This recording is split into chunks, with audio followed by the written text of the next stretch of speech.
Joining me now is my colleague, host of Forbes Eye on Iowa, Sarah Muller. Sarah, thank you so much for joining me. Of course, I'm excited to be here. I never know how to introduce you because you wear many hats. You're a producer, a reporter, most importantly, our boots on the ground in Iowa. So that's where I really want to begin. And we talk with you every few months to get kind of a pulse check, get a temperature on what's happening in Iowa. As you and I sit here right now, we're about 6 weeks away from the Iowa caucuses. So let's first talk about the polls. What are we seeing 6 weeks ahead of the first of the nation?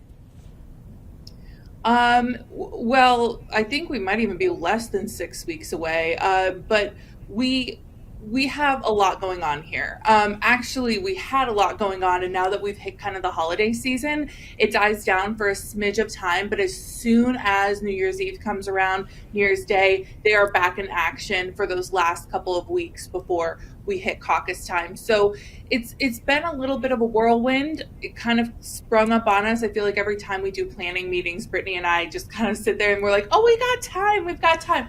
There's no more time. We are here and we're about ready to go.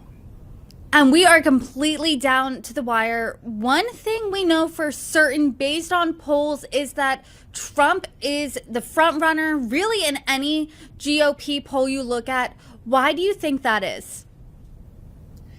I think a lot of what I'm hearing from different people who have either endorsed Trump or are still supporting Trump, they all say, at least we have, the person we know who's running, who has been in office before. Everybody's upset about the economy, right? And everybody blames Joe Biden for the economy. And so instead of looking at somebody new, they're looking at track records and they're saying, at least Donald Trump has been in office. We know him. We can support that the economy was at least better in his hands. And so that's what I'm hearing from a lot of supporters in his camp. Let's dive into it just a little bit deeper. You talk to voters all throughout Iowa at these types of events, and since he announced he is running for president again for the third time, Trump has been charged with 91 felony counts across 4 jurisdictions. Simply put, do people care about his legal troubles?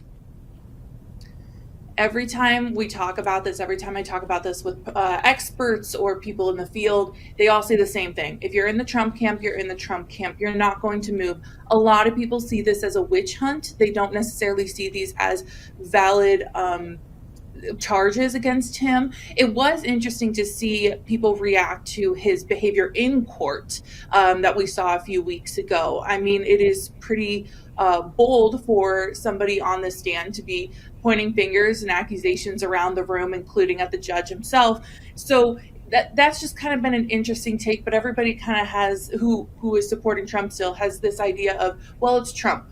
What do you expect? He is who he is, and that's just how he's going to act. And so I think as we look at these candidates, a lot of people are saying, well, again, we know Donald Trump's record. We've seen him in office. We know we can get a part 2 of that. Let's just sign up for that instead of trying to sign up for a wild card out here.